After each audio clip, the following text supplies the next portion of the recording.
Guys, magandang gabi. Welcome back po dito sa Gandara SRU channel for Showbiz Update. Andito na naman nga po akong muli nagbabalik. Ang nagmamaganda po ninyo kajismosang Kim Pao upang magatid sa inyo ng latest update and fresh happenings patungkol po kay Kimi, Kim Chiu, and Paulo Avellino. And para nga po sa gabing ito ang ating pag-uusapan na may kinalaman nga dito sa pagmamadali ni Paulo Avellino sa pag-uwi, pagkakasakit ni Kimi, and balitang kaya siya umuwi ay dahil aalagaan at nag-alala siya ng husto kay Kim Chiu. So, meron pong video na pinag-uusapan ngayon ng mga fans na kung saan kita nga raw na talagang nakabantay itong si Papi Paulo kay Kimi. But before that, sa mga di pa nakaka-subscribe dito sa ating channel, maaari lamang na pindutin po ninyo ang subscribe button at notification bell para mag-updated po kayo at ma-notify tuwing may bago tayong chika at balita hinggil sa Kim Pao. Basta mga balita na may kinalaman kay Kim Chiu and Paulo Avellino, sagot na po natin yan. So, unahin nga po natin itong magiging event ng Kim Pao bukas. So, ito na yun guys. Bukas na po ang event ng Kim Pao para sa Sinadya Festival sa Rojas City. Kaya naman, for sure marami po at dudumog na naman ang mga fans doon kasi finally magkakasama na silang dalawa. Doon nga po sa mga solo events ng Kim Pao, sumusugod ang mga fans. Lalo pa po kaya ngayon na magkasama silang dalawa at pre-promote na rin po yan ni Kimi kanina sa Showtime. Samantala, sabi naman dito ni Miss Nancy Gonzalez, Kim Pao forevermore. Take care of yourselves, both of you. Not a teenagers anymore. You are not a mechanical being or a robot. At the same time, be happy and always love each other. So, grabehan nga naman yun sa robot at mechanical being. Anyway, totoo naman, kailangan natin bigyan ng pagpapahalaga yung katawan natin. So, yaan nyo na. Ngayon lang rin naman siguro yan, tinatrabaho lang talaga nila yung movie. After ng movie, malay nyo naman, di ba? Minsan lang din kasi ang blessings, guys, sa showbiz. Baka kaya nilulubos-lubos ng Kim Pao. At least kahit papaano sa kanilang pag-workout, nakikita natin na binibigyan nila ng time yung sarili nila to be fit. So siguro naman bumabawi sila sa pagkain, vitamins and workout. Sa tulog lang, yun lang. I think may mga times na kulang sa tulog. Pero siguro naman di sila pababayaan ng management, hindi pa. Mahal naman po ng ABS-CBN bosses itong si Kimi. Hindi rin naman po siguro nila pababayaan yung kanilang artist. Well, kagaya kahapon, di ba wala naman pong Kimi sa Showtime. Parang wala rin naman po tayong nabalita ang nag-shooting yung Kim Pao. So, for sure, pinag-rest muna ang Kim Pao. Si Paulo rin, hindi na rin po naka-attend ng Anak TV kahapon. Siguro sa halip na yung ipilit, pinagpahinga na lamang din kasi kapagod din nga naman. So, yung management siguro choice na rin na wag nang dumalo si Paulo kasi over na yung trabaho niya. Kasi galing pa siya, 'di ba, sa Nueva Ecija. And dito rin nga sa kanyang video na to, kitang-kita rin po talaga yung pagod sa kanya. Halata mong puyat itong si Paulo Avellino. Tingnan niyo naman yung mata niya, no? Singkit na nga yan, mas lalo pang sumingkit. Parang pagapa.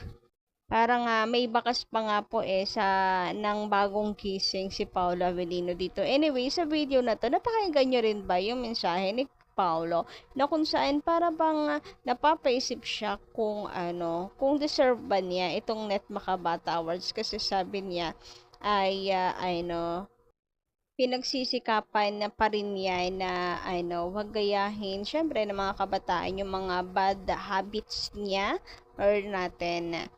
Or maybe talagang hindi lang malaki ang ulo ni Paulo Avellino, hindi niya sinasaksak sa ulo niya na, deserve ko to. Kasi alam niya rin na hindi siya perfecto. Pero yun nga, based sa kanyang sinabi, is sinisikap niya na ano talaga, wag gayahin ng mga kabataan yung mga bad habits. And binabago naman 'di ba ni Paolo Avellino yung sarili niya for good. Yung pag-iinom nga 'di ba ay inano na niya, inalis na niya sa kanyang sarili.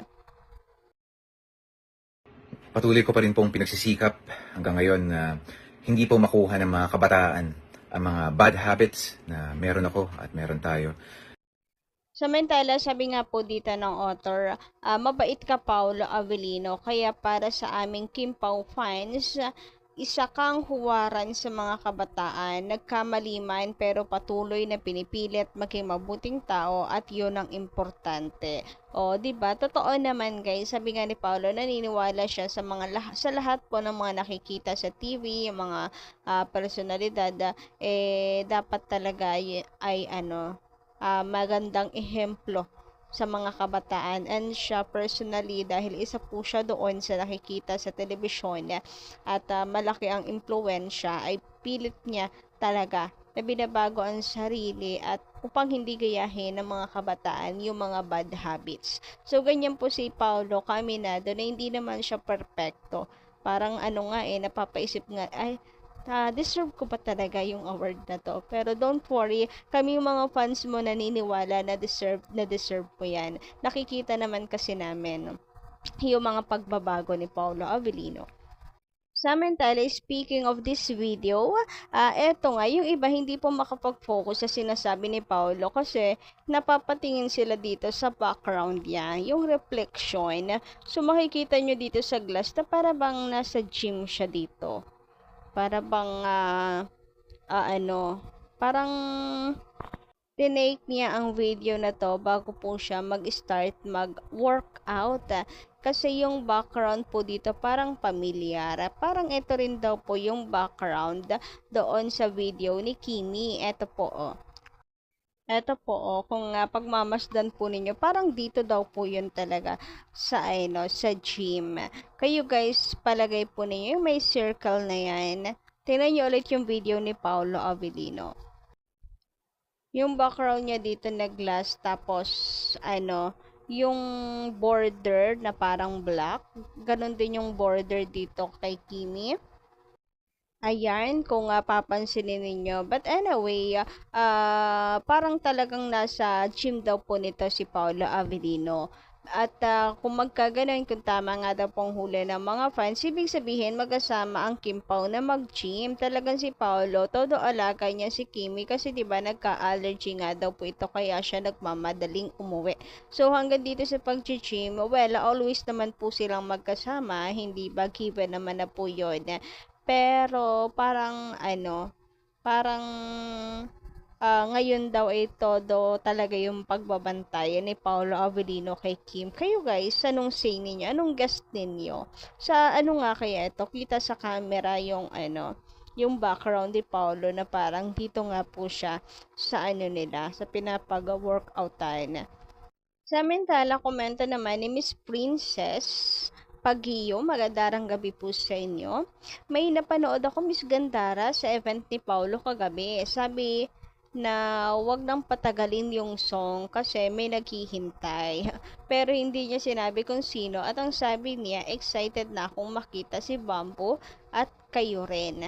At yung nagpaalam na sabi sa Facebook, OMG, parang si Kim Chu ang ibig sabihin ni Paulo at imagine po, hindi siya nakapagpasalamat sa fans. Dati, nagpapasalamat siya, di ba?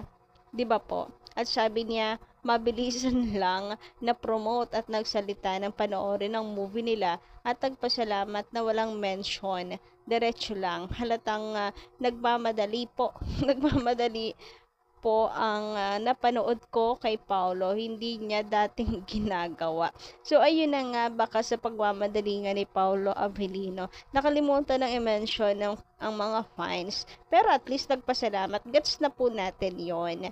Dito po sa sa comment ninyo, na-imagine ko na parang sinasabi niyo na natataranta parang ito pong si Paolo Avellino sa pagmamadali niya. Halatang-halata based po sa kanyang mga sinabi. Parang si Kim Chu nga yun. Or dilulo lang natin 'to. Anyway, basta po ang importante guys ay napasaya po ng Kim Pao. Ang mga fans, magkaiba man po sila ng event. Anyway, hanggang dito lang muna ng ating update. Maraming salamat po sa pakikinig. And don't forget to click the subscribe button and notification bell para po sa iba pang mga balita. Maraming salamat.